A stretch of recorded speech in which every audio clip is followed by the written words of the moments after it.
नमस्कार, स्वागत आहे तुमचं सुषमाज किचनमध्ये। आज आपण टिफिन असो किंवा भाकरी पोळी सोबत खाण्यासाठी आपली कांदा पात जी असते त्याची अशी पीठ पेरून भाजी तयार करणार आहोत। अगदी साधी सोपी झटपट तयार होणारी रेसिपी आहे। थोडंसं यामध्ये डाळीचं पीठ न वापरता मी थोडंसं जाडसर मिक्स डाळीचा भरडा वापरलेला आहे।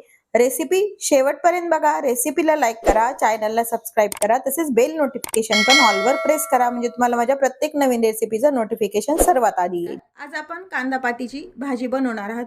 बरेच वेगवेगळ्या प्रकारे कांदापातीची भाजी बनवली जाते। काही जण मुगाची डाळ घालून घालतात, काही जण चण्याची डाळ घालून करतात, रस्सा भाजी पण बनवली जाते। मी ही भाजी आहे ती पीठ पेरून भाजी तयार करणार आहे। ही भाजी तुम्ही टिफिनला पण नेऊ शकता। कांदापातीची भाजी बनवण्यासाठी मी इथे एक छोटी पातीची जुडी धुवून व्यवस्थित चिरून घेतलेली आहे मीडियम साईज मध्ये।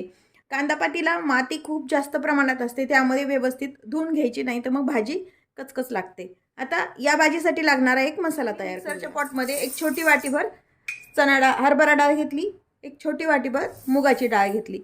मी दोन्ही डाळी वापरते, तुम्ही एक जरी डाळ वापरली कोणतीही, चणा डाळ महत्त्वाची आहे, ती जरी वापरली तरी चालते। आता हे मिक्सरला जाडसर असं बारीक करून घ्यायचंय। नेहमी काही जण आपल्या चणा डाळीचं पीठ वापरतात, बारीक कढीपीठ, पण त्यापेक्षा हे असं जाडसर पीठ जर तुम्ही मिक्सरवर काढून घेतलं आणि त्यात थोडीशी मुगाची डाळ घातली तर त्याची टेस्ट अजून छान लागते। हे जे केलेला मसाला आहे तुम्ही कोणत्याही पीठ पेरून तयार करणाऱ्या भाज्याला वापरू शकता। हे आपण थोडंसं रवाळ असं पीठ काढून घेतले, बऱ्यापैकी जाडसर काढायचं, त्यामुळे काय होतं भाजी अशी लगदा होत नाही, मोकळी मोकळी पीठ पेरून केलेली भाजी छान होते। बनवण्यासाठी गॅस सुरू करून मी कढई गरम करायला ठेवली व त्यामध्ये 2 छोट्या पळी तेल टाकून झाले। अर्धा चमचा मोहरी टाकण्यात आली की छोट्या अर्धा चमचा जिरं टाकायची, मोहरी पण छोट्या अर्धा चमचा टाकून पेरून करायच्या भाजीला हिंग अवश्य वापरायचं, त्यामुळे चव छान येते। हिंग टाकून घेतलंय। आता जे हे पीठ आहे ते आधी आपण तेलात टाकून घ्यायचंय। खूप जण वेगवेगळ्या प्रकारे आधी भाजी परतून घेतात, अशा पद्धतीने पण ही पीठ पेरून भाजी करतात, पण ही माझ्या पद्धतीने मी भाजी दाखवते। जेवढी आपली भाजी आहे त्याप्रमाणे हे पीठ आपण टाकून घ्यायचंय। आता हे पीठ थोडंसं तेलावरती छान फुलेपर्यंत परतून घ्यायचे, वास असा खमंग येतो, त्यामुळे भाजी पण छान होते, चव पण छान लागते। आणि पीठ आपलं कच्चं काढून घेतलं होतं, त्यातलं थोडं पीठ आपण शिल्लक ठेवले। आता हे पीठ छान भाजून झाले, टाकून घ्यायची, आवडीनं तिखट टाकून घ्यायचे, कमी जास्त। कांदापात शिजायला वेळ जास्त लागत नाही, आपण कांदापात कच्ची पण खातो, त्यामुळे कांदापात लवकर शिजले जाते। मेथीची भाजी पण अशी केलेली छान होते। मीठ टाकून घ्यायचे, जेव्हा आपण पीठ टाकतो तेव्हा गॅस पूर्ण कमी करून घ्यायचा आहे आणि हे सर्व मसाले घालून परतून घ्यायचे छान। आता यामध्ये ही जी कांदापात आहे ती टाकून घ्यायची। ह्या भाजीला तेल थोडंसं जास्तीचं वापरायचं कोणत्याही पीठ पेरून करायच्या भाजीला, म्हणजे भाजी अशी मोकळी मोकळी होते। आता हे पात आणि हे जे भाजून घेतलेलं पीठ आहे हे छान मिक्स करून घेऊया आणि हे पीठ सर्व मिक्स करून घेतले।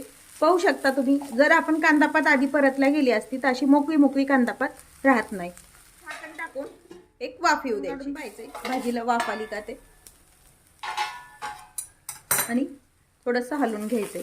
वाफ छान आली आपल्या भाजीला आणि हा जो भरडा आहे हा पण आपला व्यवस्थित शिजलेला आहे, अगदी मऊ झाला पाहिजे। हे जे पीठ लावून घेतलंय आपण त्याला ते अगदी मोकळी भाजी। या वेळेला तुम्हाला जर टाकायची असेल तर तुम्ही यामध्ये कोथिंबीर पण टाकू शकता। गॅस बंद करून घेऊया, भाजी तयार आहे आपली कांदापातीची भाजी। अगदी मोकळी मोकळी भाजी तयार होते। ही भाजी तुम्ही भाकरी सोबत पोळी सोबत पण खाऊ शकता, टिफिनला न्यायला पण अगदी झटपट भाजी ही तयार होते। कांदापातीची भाजी कशी करता हे कमेंट करून नक्की सांगा। रेसिपी नक्की करून पहा। तुम्ही जर माझ्या चॅनलवर नवीन असाल तर चॅनलला सबस्क्राईब करा, रेसिपीला लाईक करा, तसेच तुमच्या मित्रमैत्रिणींमध्ये रेसिपी शेअर करायला विसरू नका। अशाच नवीन रेसिपीसोबत पुन्हा भेटूया, तोपर्यंत बाय बाय। व्हिडिओ पाहिल्याबद्दल खूप धन्यवाद।